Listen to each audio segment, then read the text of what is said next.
మీ Joshi mic కూడా వచ్చినట్టు కదిపితే గోల్ చేస్తుంది.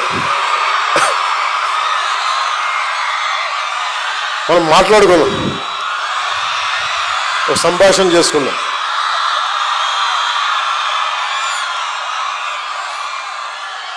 అంటే ఇంత మీ ప్రేమ, మీ అభిమానం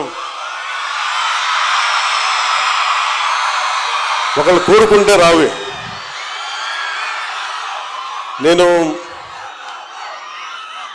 ఎవరైనా సరే ఒక ఫంక్షన్కి పిలుస్తున్నా, ముఖ్యంగా విద్యార్థులు ఉన్న చోటికి నన్ను రమ్మంటే చాలా ఆలోచిస్తాను. ఎందుకు ఆలోచిస్తానంటే వీళ్ళ మనసులో యక్ష ప్రశ్నలు ఉంటాయి. ఇచ్చి ఏం మాట్లాడతాడు, ఏం బిగుతాడు, ఏం చూస్తారు అనుకో, ఏం మాట్లాడదో చెప్పు మాకు. నేను అందుకనే సినిమా ఫంక్షన్స్లో కావచ్చు చాలా తక్కువ మాట్లాడడానికి ప్రయత్నం చేస్తాను.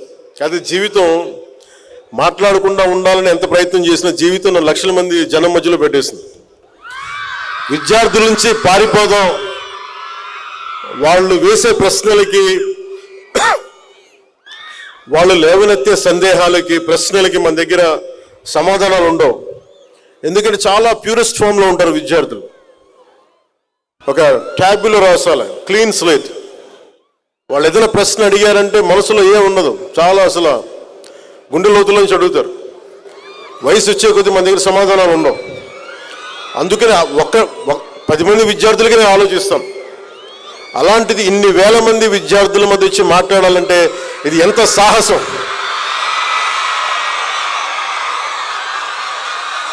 ఒక అరాచక ప్రభుత్వాన్ని ఎదుర్కోవడం కంటే కూడా చాలా సాహసం.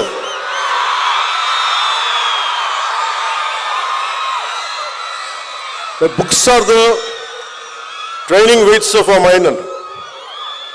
అలాంటిది పొద్దున్న లేస్తే పుస్తకాలతో కుస్తీ పట్టే మీతోటి ఒక మాట మాట్లాడాలి అంటే ఎంత ఆలోచించాలి. సో నేను మీ దగ్గర, యువత దగ్గర, విద్యార్థుల దగ్గర నేను తెలివితేటలు వాడు, మనసే వాడతాను. మీ దగ్గర నటన చేస్తే కుదరదు. ఈ సోదంతో చెప్పకుండా డైరెక్ట్గా పాయింట్కి రాని అని మేము అనేస్తారు. అది నేను చాలా ఆలోచిస్తాను. నేను ఎందుకు యూనివర్సిటీస్కి ఇవన్నీ రానంటే ఎందుకంటే నాకు అర్హత లేదని తెలుసు నాకు. ఎందుకంటే నేను మేధస్సుతోటి పోటీ పడలేను నేను. ఎందుకంటే మనుషుల్ని కదిలించగలిగేది, సమాజాన్ని ముందుకు నడిపించేది అలాంటి మహానుభావులు ఇలాంటి వ్యవస్థని మనం ప్రతిష్ఠిస్తే అలాంటి వ్యవస్థకి అతిథిగా రావాలంటే కూడా నాకు అర్హత ఉందా అనుకుంటాం. కానీ నాకు అర్హత ఉందో లేదో ఇవన్నీ పక్కన పెడితే మీరు ప్రేమతో పిలిచారు, అందుకుని వచ్చాను. మీరు నిష్పక్షపాతంగా నా మనసులో ఉన్న అభిప్రాయం చెప్పమంటే ఇలాంటి విశ్వవిద్యాలయాలకు వచ్చి, అలాంటి మహానుభావులు నడిపిన విశ్వవిద్యాలయాలకు వచ్చి నేను ఇలాంటివి చెప్పడం నిజంగా నాకు ఇష్టం లేదు. కానీ ప్రేమ అంటే ఒకసారి మీతో పంచుకుంటే ఇది తెలుస్తుంది మీకు. ఒకసారి నేను ఎందుకు చెప్పడానికి వచ్చానంటే చప్పట్లు కొట్టాల్సింది నాకు కాదు, మహానుభావులు చప్పట్లు కొట్టాను చెప్పడానికైనా ఇలాంటి సందర్భాన్ని వాడుకోవచ్చు. నేను వచ్చాను. పొలిటికల్గా you have to have a say. రేపొద్దున పవన్ కళ్యాణ్ అనే వ్యక్తి సరిగ్గా లేకపోతే తీసి అలాగ పక్కన పడేయండి, హాట్ పొటాటో లాగా. అంటే మీకు ఎందుకు చెప్తున్నానంటే మీ భవిష్యత్తు ఎవరు నచ్చలేకపోయినా you have to have a say in day to day political affairs. అది మీరు రాజకీయాలకు రావక్కర్లేదు, కానీ you have to have a say. మీరు అది కనుక అది చేయకపోతే మీరు చేతులు ముడుచుకొని ఎంతసేపు మన సోషల్ మీడియాలో ఒక మన యాక్టివిజం, మీరు యాక్టివిజం సరిపోదు. సమ్టైమ్స్ యూనివర్సిటీస్ షుడ్ బికమ్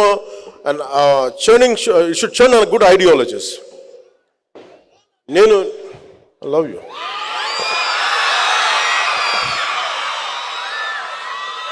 అంటే అలాగే మీరు ఐడియాలజీస్ని ఎంబ్రేస్ చేసుకునేటప్పుడు మీకు నచ్చిన వ్యక్తి నాలాంటోడు చెప్పినా కానీ, లేదా ఒక కార్ల్ మార్క్స్ చెప్పినా కానీ, ఏ గొప్ప ఐడియాలజీ మీరు చెప్పినా కానీ you put it to test.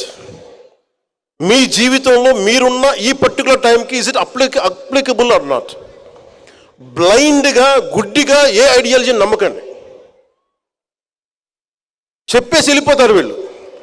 నేను ఎందుకు ఈ బాధ మీకే చెప్తున్నానంటే, 70ల్లో ఒక పర్టికులర్ ఐడియాలజీ పట్టుకొని, నేను 90స్లో ఒక పర్టికులర్ ఐడియాలజీ పట్టుకొని 80స్లో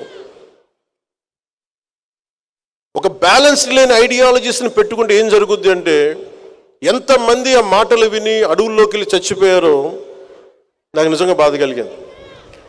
it's all they made they have embraced one ideology which is not applicable. Practical results రావు. అందుకనే యూనివర్సిటీస్లో విద్యార్థులు నాయకులు ఉండొచ్చు, ఐడియాలజీస్ ఉండొచ్చు, పొలిటికల్ పార్టీ తాలూకు అఫిలియేటెడ్ గ్రూప్స్ ఉండొచ్చు. As each one of you make sure what ideology is it worth to be embraced.